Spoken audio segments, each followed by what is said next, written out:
Thank you very much. Aaron? So I understand you're a dual citizen, you're both American and Canadian. I wanted to ask earlier, yesterday, David Nile, he's Canadian, he was talking about his struggles as a Canadian actor to become recognized. My other question was, do you consider yourself Canadian or American? Canadian. Canadian. Yeah, I consider myself Canadian, but I consider myself American when I cross the border.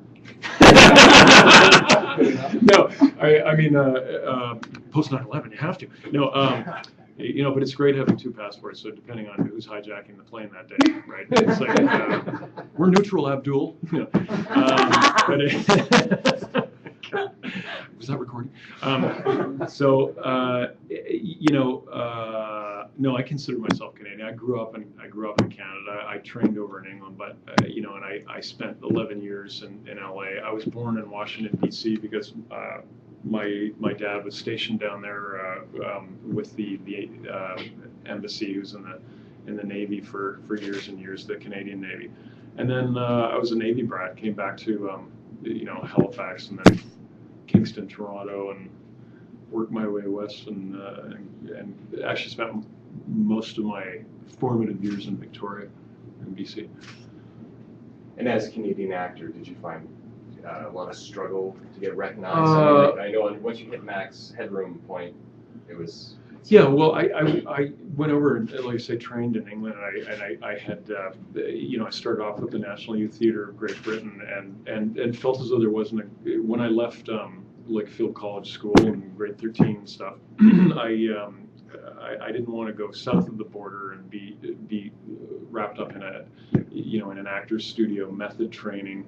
And I didn't feel as though there was good enough training in Canada at the time. I mean, maybe there is now. I understand the National Theatre School is good, but I didn't want to didn't want to do a university program because I wanted to go full hog on the acting, and start working right away because I felt that was more important for me.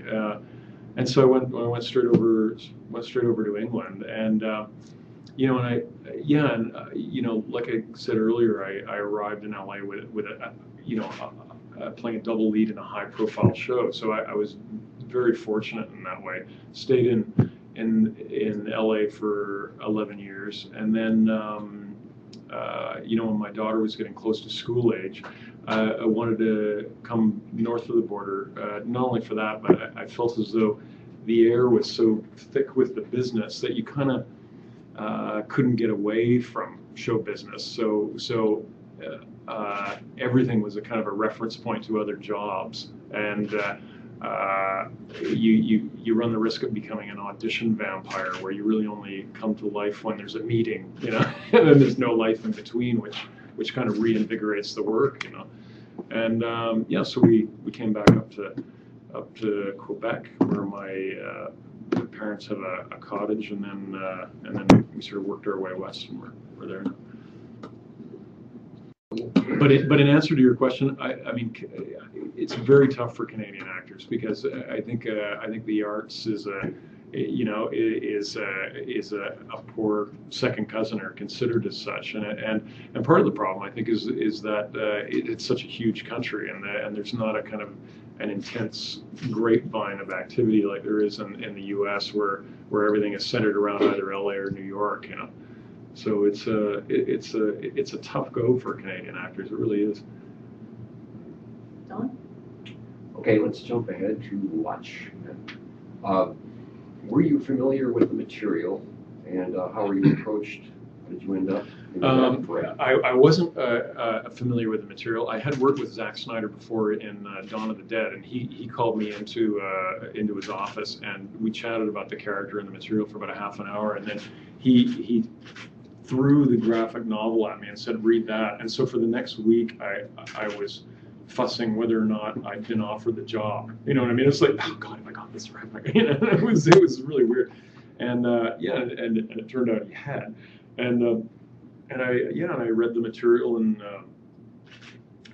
loved it. I mean, I thought it was great. I mean, it was like nothing I'd ever seen before. And he managed to realize the graphic novel on screen. I mean, it was pretty fantastic what he did. I mean, he's a real visionary guy. So it was great to be part of. Did you think of you immediately as Mullet? I don't know. He said one of the first things he said was we're having real trouble casting Moloch. And so presumably he'd gone through a bunch of people, and it's not a big part, but it's an important part in that it's it's sort of the hub of the plot in a way. It sort of hinges on him,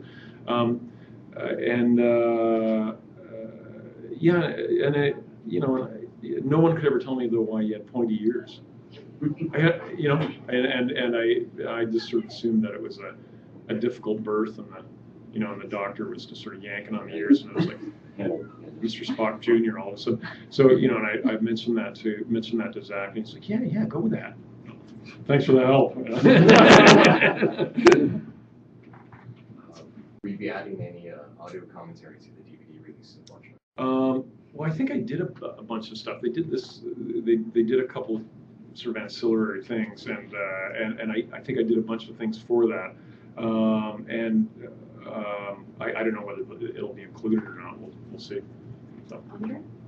Well, the other one you were talking about the dual citizenship, and you're also kind of recently in a dual citizenship working role because you've got Eureka and you've got intelligence. Oh, well, intelligence is complete. Yeah, well, until recently. But I'm still doing a dual thing because I'm working at the moment on an updated version of Alice in Wonderland for the Sci-Fi Network, and great fun, directed by and written by Nick Willing, and Kathy Bates, from Misery, and so I'm playing Queen of Hearts, and I'm playing the White Knight, the guy who goes after the Jabberwocky. So it's great fun. But yeah, Intelligence got yanked off the air, and I think I keep getting associated with these cult favorites that nobody watches. It's the kiss of death.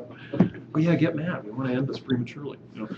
So, but it was Chris Haddock, who's a dear friend of mine, created the thing, and brilliant guy. I guess we just sort of got too close to the knuckle with it, with certain subjects and certain episodes. So, but it was great to do while it lasted. Wayne, would you have a question? But isn't that the way it's supposed to be? That TV is made to. You're supposed to do that, put ideas in people's minds. Well, exactly, and that was the big thing with that show was that I don't think he set out to be controversial, but he set out to make people think. And it's not the kind of show that you can be slapping your golden retriever out of the way while you're watching it and reaching for a beer. I mean, you have to focus on it, and sometimes TV doesn't allow those sorts of shows to breathe. I mean, there's a certain kind of homogenization process that takes place with TV whereby if it's new and different, for God's sake, chip the edges off it and take away the reason why it got on the air in the first place, and then it sort of becomes bland, and then everybody goes, "Hey, what happened to the show?" You know what I mean? So it's sort of the snake swallowing its tail, and it's too bad, but I mean, a sort of sequelitis is bred as a result, where if it works once, let's do it 20 more times, instead of, hey, that's already been done, let's try something different. And that would be wonderful if that happened. But I've noticed most of the, like you said, most of the good TV is not episodic, it's more a story arc. Yeah. And even though it gets great rave reviews, it winds up people don't want to watch something they have to pay attention to. I think that's true, and I guess it's this a symptom of the fast food society that we work in, that everything is sound bites, everything is instant, everything is packaged to have a beginning, middle, and an end within 60 seconds, and you see it everywhere. I mean, with movies, all these sitcoms that are blasted up on the screen, of course they don't work because it was only meant for a 22-minute capsule, and then all of a sudden they try and amortize that material over an hour and a half, and no wonder it looks thin, Because with Watchmen, it was like, for a while it was deemed unfilmable because it's Watchmen. And then it's like, you always get well, I wonder what they're going to do with it. And it came out really well. Yeah. I mean, and there were certainly, bits of it that you came out going, God, I've never seen that before. I mean,